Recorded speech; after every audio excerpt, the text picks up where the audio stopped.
Magandang buhay po at welcome back dito sa aking Mathematics Tagalog tutorial. Sa video na ito ay ipipresent ko po sa inyo at ipapaliwanag ko the different angle pairs just like complementary angles, supplementary angles, adjacent angles, vertical angles, and linear pair. So lahat po yan ay magpipresent po ako ng examples to understand the different angle pairs. Okay, so let's start with the first angle pairs, complementary angles. Complementary angles, two angles are complementary with each other if the sum of their measures is equal to 90 degrees. So para maunawaan natin kung ano ang ibig sabihin ng complementary angles, illustrate ko po sa inyo using figures or figure. Okay, for example, we have this angle at may ray sa gitna.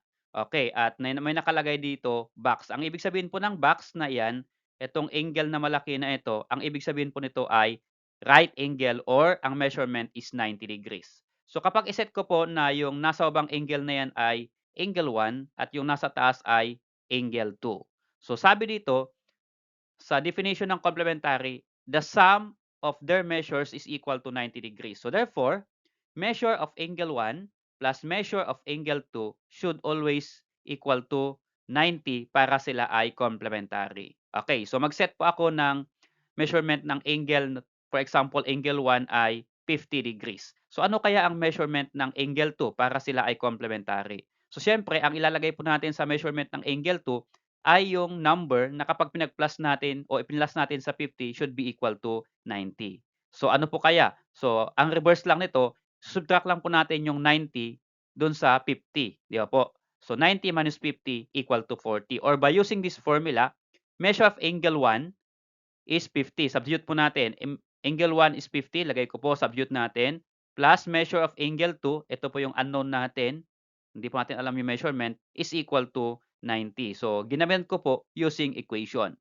So, ang gagawin lang natin dito para makuha natin yung measurement ng angle 2, transpose natin yung 50 degrees sa kabila. Yan lang po ang gagalawin natin. So, measure of angle 2 is equal to 90. Yan. Ito lang po, kinapi lang natin, then lilipat lang natin ito. Positive 50, change the sign, will become minus 50. So, measure of angle 2 is equal to, subtract lang natin, 90 minus 50 is equal to 40 degrees. So, measure of angle 2 is 40 degrees. Lagay natin dito, 40 degrees. Okay. So, if you're going to add 50 plus 40 is equal to 90 degrees. So, sila po ay complementary angles. So, pwede nating sabihin na angle 1 and angle 2 are complementary angles. Or not all the time, magkadikit po yung ating dalawang angle. So, pwede po nating i-separate. So, angle 2, 40 degrees, angle 1, 50 degrees. Ano po? So, angle 1 and angle 2 are complementary angles. Ano po? Kasi ang total ng kanilang angle is equal to 90. Kahit magkahiwalay po sila, okay lang. Okay, so how about these second angle pairs? Supplementary angles. Two angles are supplementary with each other if the sum of their measures is equal to 180 degrees. Okay, this time, yung two angles, if the sum is 180, sila naman ay supplementary. So, illustrate ko po sa inyo using figure. Okay, ito po ang straight line natin sa figure. That means, ito po, pag mineasure po natin yung angle niya ay 180. Straight line po yan. Straight angle. Minsan tawag po nila dito, straight angle. Okay, so this one is 180. Kaya pag kinat po natin yung angle, ginawa po natin two angles using this ray. Ito po ay dalawang angles na po ang na-form. Then these two angles are supplementary angles. Okay? Kasi ang sum po nila ay 180 degrees. So mag-set po tayo. The first one is angle 1 and this one is angle 2. Okay, so gawa po tayo ng equation using this statement.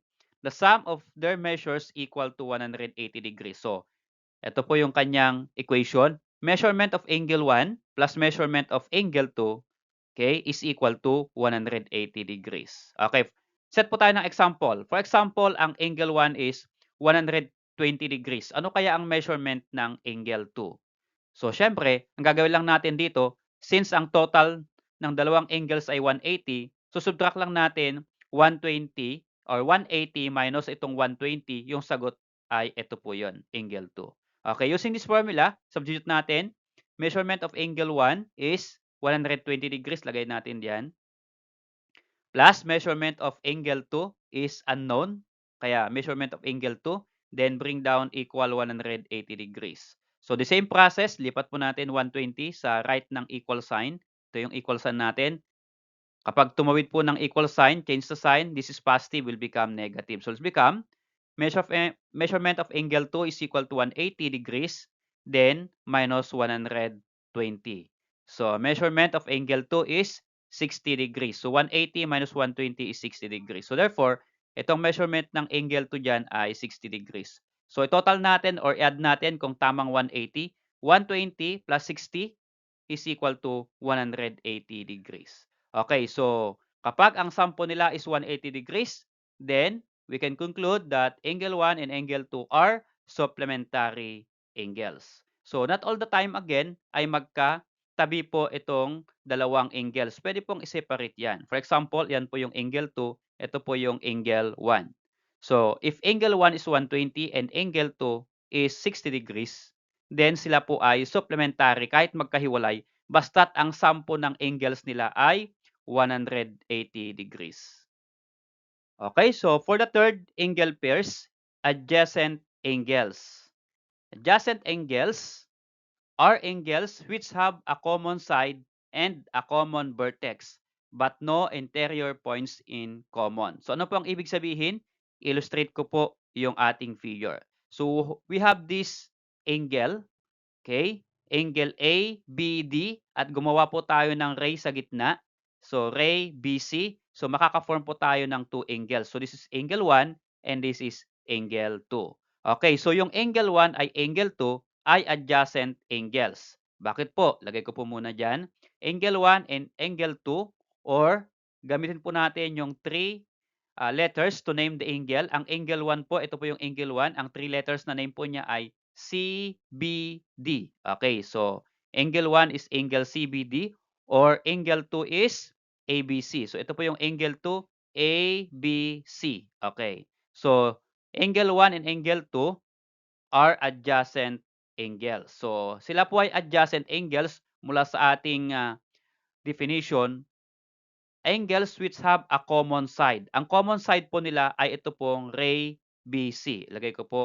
Okay, ray BC is the common side. So meron po silang common side.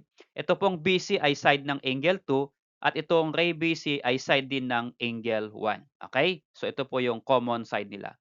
And then have a common vertex. So ang vertex po nila ay point B. Ito pong point B is the common vertex. So point B is vertex of angle 1 and point B is also vertex of angle 2. Okay? So we can conclude that angle 1 and angle 2, okay, for the fourth angle pairs, vertical angles. Vertical angles are the pairs of opposite angles made by two intersecting lines. These angles are always equal to each other. So ano po yung ibig sabihin ng vertical angles? Mapo-form po ang vertical angles kapag may two intersecting lines. So mag-set po tayo ng ating illustration. Okay, ito po yung ating two lines intersect at each other at this point. So there are four angles formed. Angle 1, angle 2, angle 3, and angle 4. So apat lang po na angles ang mapo-form.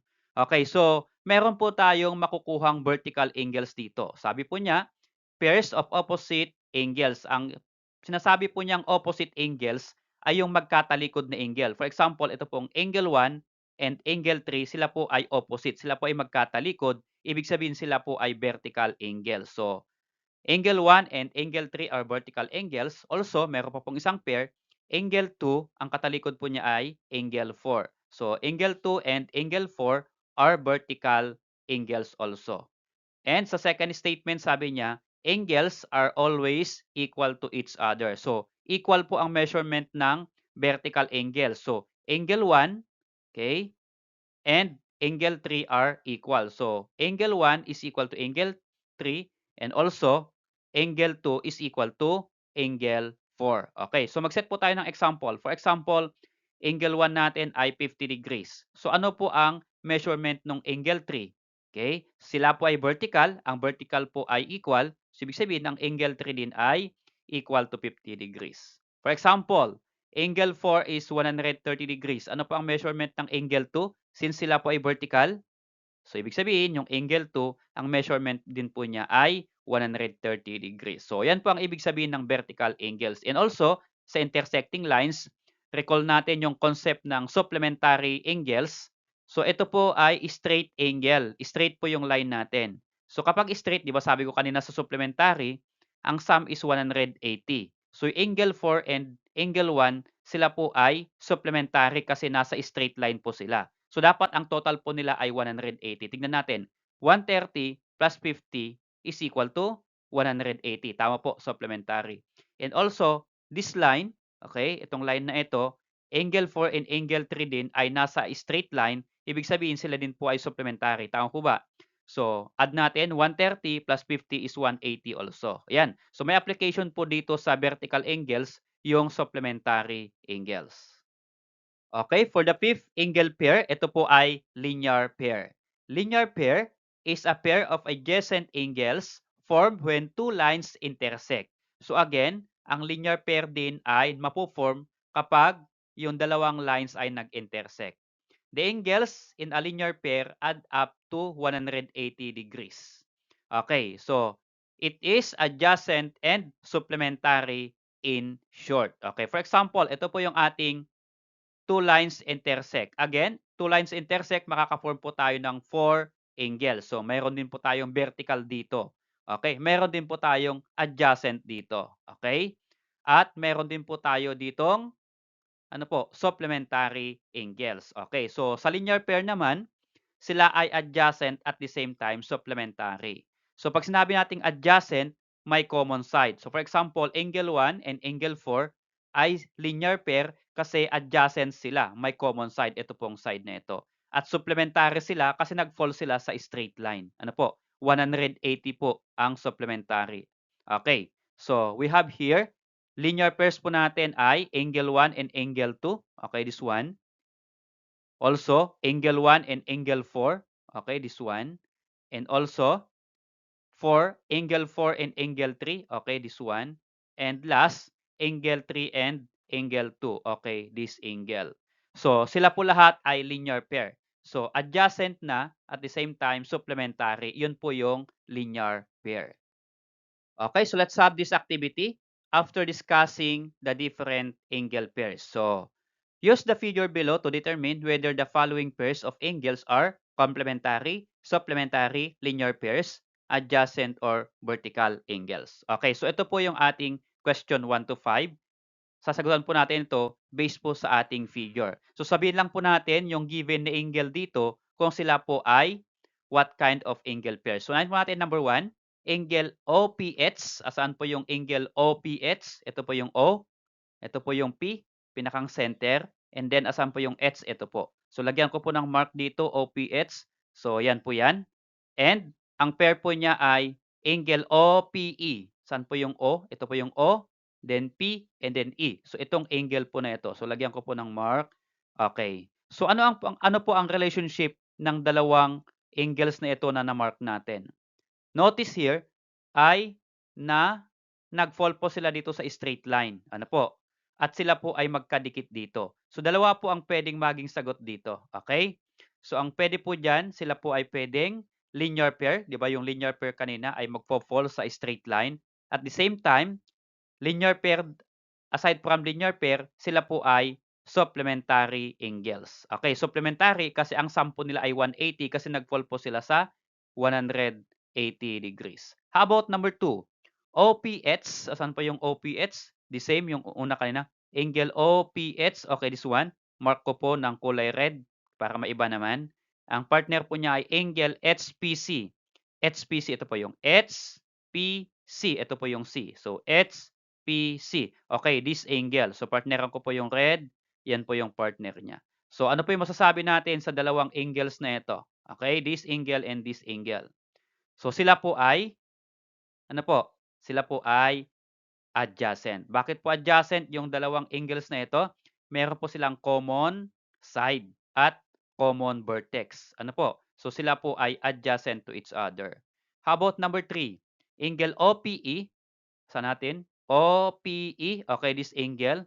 So, So, lagyan ko po ng mark, kulay blue naman. Ito po yung OPE natin. Then, ang partner po niya ay HPA. Asan po yung HPA? Ito po yung A. So, HPA, ito pong angle na ito. Lagyan ko po ng mark din, partner natin. Okay, this one. HPA, ito pong angle. So, ito pong kulay blue na ito, ano po ang relationship nila? Notice itong blue na ito, itong straight line, nag-fall po itong angle. Dito rin po nag-fall. At itong straight line magkabilaan, nag-fall yung blue. Dito rin po yung blue. Okay, so ano pong masasabi nyo sa dalawang angles?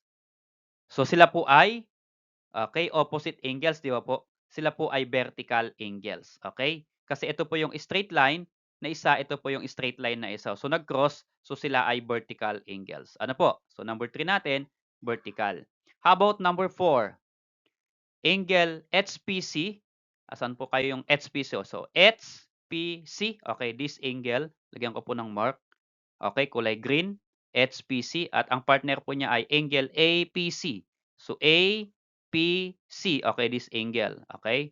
So, this angle. Lagyan ko po ng mark na kulay green din. So, what can you say about the two angles? Again, sila po ay, ano po? Sila po ay adjacent to each other. Okay, kasi may common side sila po na ray PC na ito. So, nandito po yung side ng first angle. Ito rin po yung side ng second angle. How about number 5? Angle CPH. Where CPH. Ito po yung CPH natin. Lagyan ko po ng mark. Kung na po maglalagay. CPH. Ito po. At yung pangalawa po ay HPR. HPR. Nasaan po yung HPR natin dito? So, HPR. Ito po. Ito pong angle na ito. So, lagyan ko po ng mark. Ito po. So, ito pong dalawang angle. Ano po ang kanilang relationship? Notice here, nag-fall po sila dito sa may box. Ang ibig sabihin po ng box, ito po yung side. At ito, di ba po, nag-fall po silang ganyan. So, kapag box po yan, yan po ay right angle or yan po ay 90 degrees. Since sila po ay magkadikit, so ang sum po nila ay 90 degrees. Kaya pwede po natin sabihin yan na sila po ay complementary angles.